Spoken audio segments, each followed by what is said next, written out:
Hi, good afternoon. I am Maura Conway. I'm from Dublin City University. And I guess originally I wanted to talk about kind of violent online radicalization and weighing the role of the internet in past, present and future terrorism. I'm not sure that that is the appropriate title at this stage. Some of you may be familiar with a paper that came out in the last few weeks, I guess, where somebody all of us know, a guy by the name of Mark Sageman, wrote a paper called The Stagnation in Terrorism Research, and it got a big response. Some of it, I guess, positive, and a lot of it negative. And I think actually, not meaning to be negative, but maybe I could call this paper The Stagnation in Online Radicalization Research. I don't want to get the kind of response that Mark Sageman got, but I thought it was worthwhile being a little bit maybe provocative and whatnot. Let me contextualize how I came, I guess, to be doing some of this research. I started doing a PhD in the late 1990s, and I was interested in ideas about the globalization of terrorism. And originally I was sort of considering the internet as a way in which terrorism might come to be globalized. And then I read this very quote by a guy called Walter Laqueur, who is, I think he's still alive. He's very, very old now, like ancient. And he's a major figure, I guess, early figure in terrorism studies, and continued to be quite influential right through the 1990s and whatnot. And he has a book called The New Terrorism that appeared in 1999, in which he said that no amount of emails sent from the Bekaa Valley to Tel Aviv, from Kurdistan to Turkey, from the Jaffna Peninsula to Colombo, or from India to Pakistan will have the slightest political effect. Nor can one envisage how in these conditions virtual power will translate into real power. And I was kind of left scratching my head. I was left scratching my head for a number of different reasons, but one of them was because about 2 or 3 lines previously on the very same page of the book, he says, you know, audio cassettes smuggled into Iran from Khomeini while he was exiled had a really significant impact on the Iranian Revolution. So he admits to the fact that audio cassettes changed Iran, right? Changed the course of Iranian history, but he can't see how the internet, he's talking about email, but he actually does mean the internet, could actually change anything in relation to terrorism. So I did a PhD about the websites of terrorist organizations that were operating in the world at that time, and what their purposes were, and how they thought or how they seemed to think they might be changing the world or changing the histories of their own countries in terms of their online strategies. Much later, though, Jason Burke, who wrote an excellent book about Al-Qaeda, in 2011 said this about Twitter and its effects in terms of contemporary terrorism. He said, "Twitter will never be a substitute for grassroots activism. In much of the Islamic world, social media is only for super-connected local elites or supporters in far-off countries. Neither are much use on the ground, where it counts. Social media can bring in donations or some foreign recruits. It can aid communication with some logistics and facilitate propaganda operations, but it's not much use in a firefight. Twitter won't help Al-Shabaab retake Mogadishu or the Taliban reach Kabul in any meaningful way." And I was left scratching my head once again. A, he seems to think that Twitter isn't a form of grassroots activism. B, he seems to think that not a great many people in the Muslim world have access to the internet. That is untrue. And it's not much use on the ground, he says, where it counts. He says, oh yeah, sure, it can bring in donations, so this is the financing issue. It can bring in some foreign recruits. It can aid communication. It can aid you in your logistics. It can facilitate propaganda, but really, it's not all that useful. Now, if you can get money, recruits, get your information out there, do some logistics, and get out your propaganda, I think those are all actually quite important steps in terms of ultimately the firefight. So going back again for a moment, so to the past for a minute, I guess my point about the first two comments is that it wasn't just Lachyar in 1999. People who really are informed at the present time seem to think that the internet doesn't have a very significant role to play in terms of contemporary terrorism and violent extremism. So in 1999 also, Tim Stevens and Peter Neumann at the ICSR in King's in London produced a very interesting report about the links between terrorism and the internet. And in that report, they said that self-radicalization and self-recruitment via the internet with little or no relation to the outside world rarely happens. And there's no reason to suppose that this situation will change in the near future. And I thought this was an interesting one too. I guess the first question we have to ask ourselves about this, I think, is what precisely we mean by self-radicalization and self-recruitment. I don't think anybody can actually radicalize themselves because politics, right, is never a purely individual kind of an activity or whatnot. Politics is social. All politics is social. You cannot radicalize yourself in that way. You actually do have to draw on other people's ideas and philosophies and whatnot. This issue of recruitment, I think, is an even more interesting one. In the European Union, in a lot of their policy documents in counter-terrorism and whatnot, especially as it relates to online, they talk a lot about radicalization and recruitment. And I think that this is a mistake. I think we can interestingly talk about radicalization.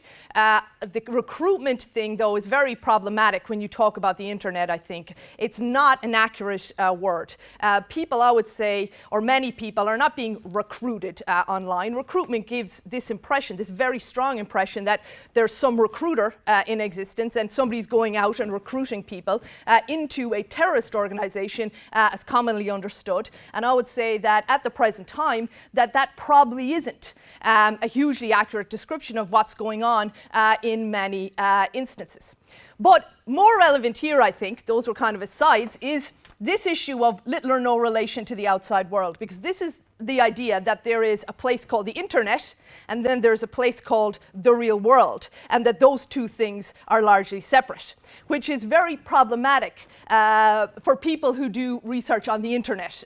For example, this seeking to split these into two very defined and distinct type of categories, because more and more, of course, people would say who study the internet, more and more the internet is integrated into people's everyday lives. So your online life and your everyday life, your life in the real world, right, are increasingly integrated. They are dependent on each other. They infuse each other in very significant ways. Which brings me to 2014, and this is the UK Home Affairs Committee in the last few weeks, actually, or maybe it's the last couple of months at this stage. And they say, the process of radicalization will continue.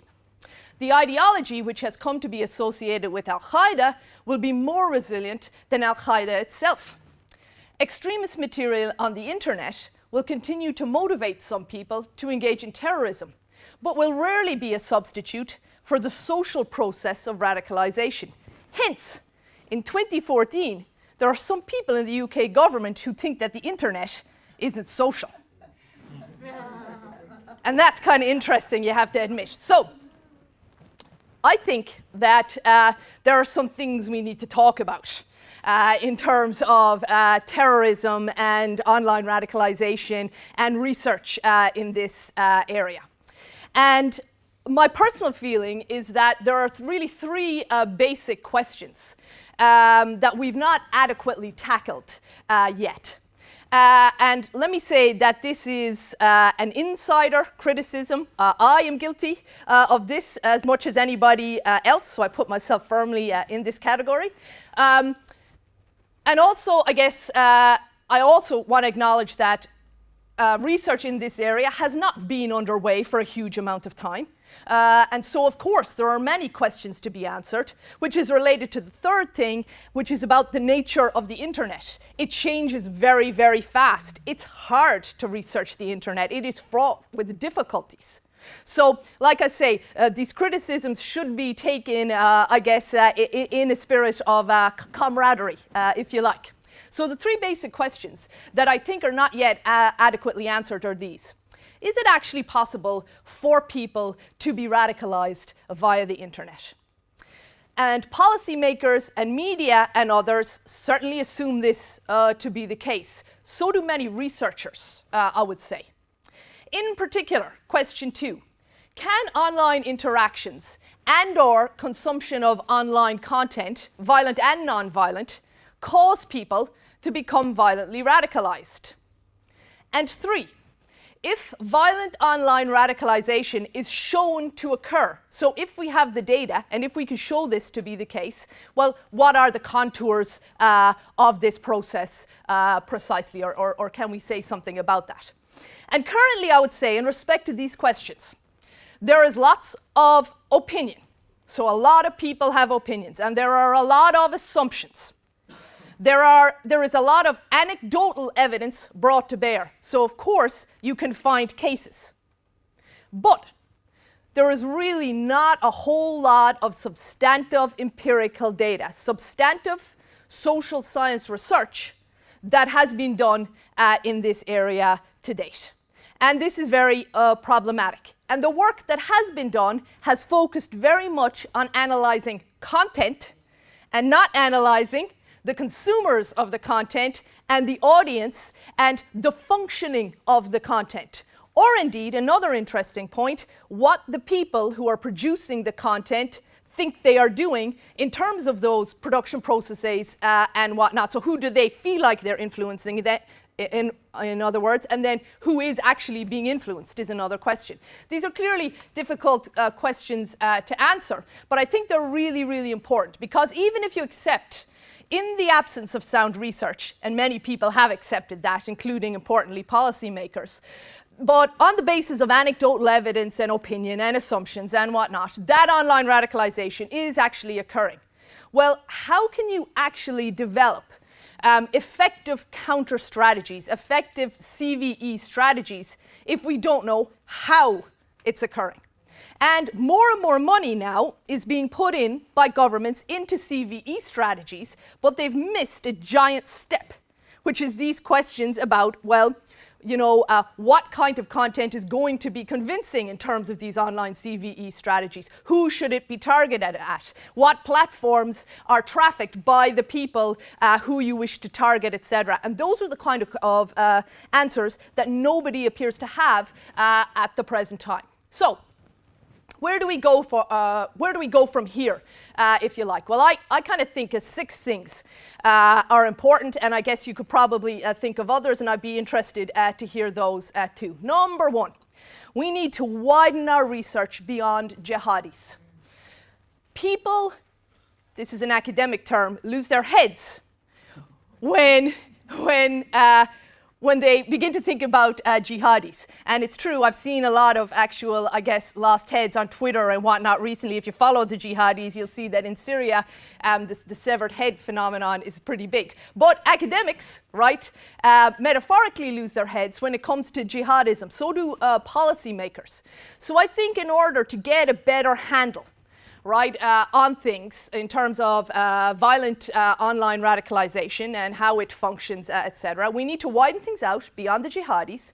We need to stop concerning ourselves with Muslims, right, purely with Muslims, and we need to ask ourselves about the whole range, and there's a vast range of them, right, other types of violent extremists out there, so-called old terrorist organizations and their representatives. There are a great many of them still existing, and they're all online. Neo-Nazis and all kinds of variants of the far right are out there, they're online, and actually the extreme right have a hugely greater history on the internet from the 1980s. Right, so they were the first people politically online, basically, than the jihadis have had. And then there's a range of others. I guess we could look at, for example, the guy in the United States recently who went out and shot a number of people in California. And there's this whole online communities, it turns out, that are just have as their purpose sort of misogyny, the hatred of women, etc. And I went and had a look, and they're very hateful, and it's very violent extremist. So We need to widen things out beyond the jihadis, if for no better reason than to do some good comparative research and to ask ourselves how is what the jihadis do different from, but also how is it similar to what other violent extremists are doing on the internet. So that's number one. Number two, we need to drill downwards. A lot of the work that's been done to date in this area has been done at sort of this mid-range level, and a lot of it is focused on the content, like I said. And there's some great work that looks at the content. We need to drill down, I think, and we need to ask people, who are producing this content, who are consuming this content, what it is, why it is they're producing this content, who it is they believe they're targeting, and the consumers. Why are they consuming it? How has it affected them, etc. So we need to do some basic, good old sort of social science research, some interviewing, some online ethnography, or similar. At the same time, I think it's also worth scaling upwards. I don't want to use this term big data, but I guess it's out there.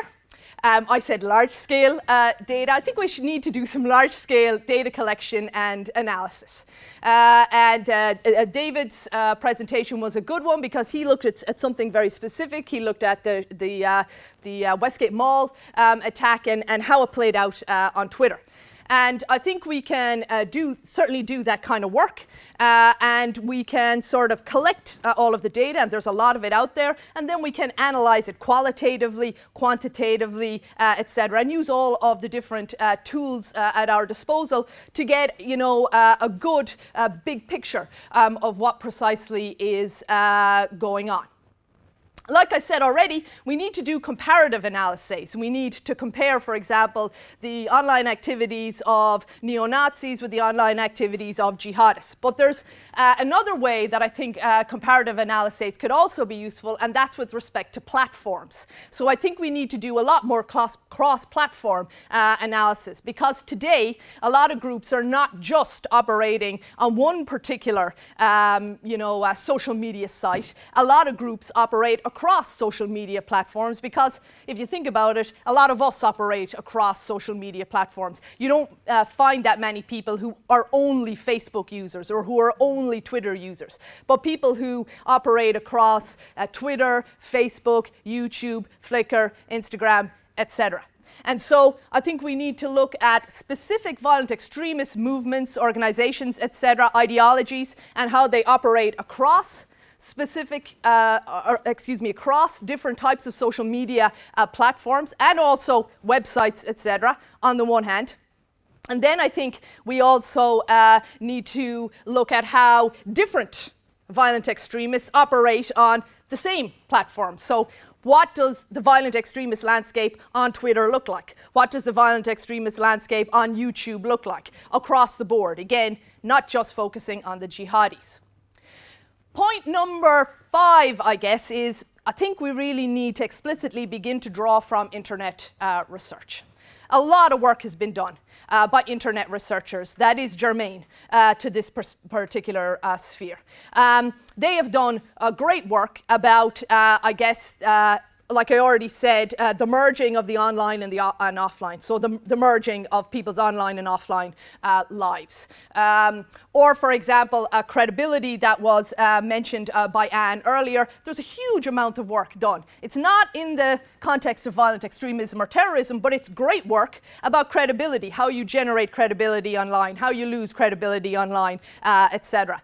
And then there's stuff about, I guess, how people generate really strong social bonds online. That could answer some of our questions. Also, for example, there's a lot of great work on pro-ana websites, on pro-anorexia communities where largely young women get together and encourage each other to diet, sometimes until they die.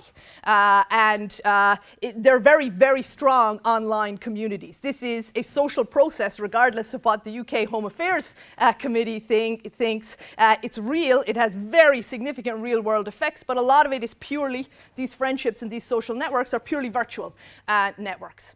And then lastly, I guess, I think we need to reflect on some of the ethical issues here, because as researchers in this area, I do think that we need to think through more deeply how we do this research, probably more importantly, how we report on this research in a number of different ways. And again, internet researchers have already thought fairly deeply about most of, or many of these issues. Having said that, the ethics issue is one that you kind of have to reflect on a continuing basis because of the changing nature of the internet. And there isn't a lot of even in the internet research community, there's a lot of debate on what are the best ways forward, what are ethical research practices in this realm. But I think for now, what we need to do as terrorism or violent extremism researchers is we need to at least get to know those debates within internet research and whatnot. So in conclusion then, I'm somebody who thinks that the internet is playing a role in violent radicalization at the present time. That's my opinion. I don't think anybody has actually, I hesitate to use the word proof, but I don't think any of us have yet shown, right, that this is actually empirically, factually the case. And we need to change that. We need to show. I think it's my opinion that the internet is playing a significant role for a whole lot of different reasons, but one of them is definitely drawing from Rappaport's sort of wave theory of terrorism. If you look at his paper or his papers on his wave theory, what you'll see is that structural factors are very important in terms of waves changing and whatnot in terrorism studies, and new communication technologies have a history of transforming terrorism. From trains in Russia, so increased communication options in terms of travel options way back in the 19th century, to newspapers, to television with respect to the Palestinians, etc. So in my opinion, again, Benson has a really interesting article, which I recommend to everybody, that just came out a couple of weeks ago, I think, called "Why the Internet is Not Increasing Terrorism." And I think that he really should have titled it, or we could retitle it, "Why the Internet is Not Increasing Terrorism in the West Yet." That's me.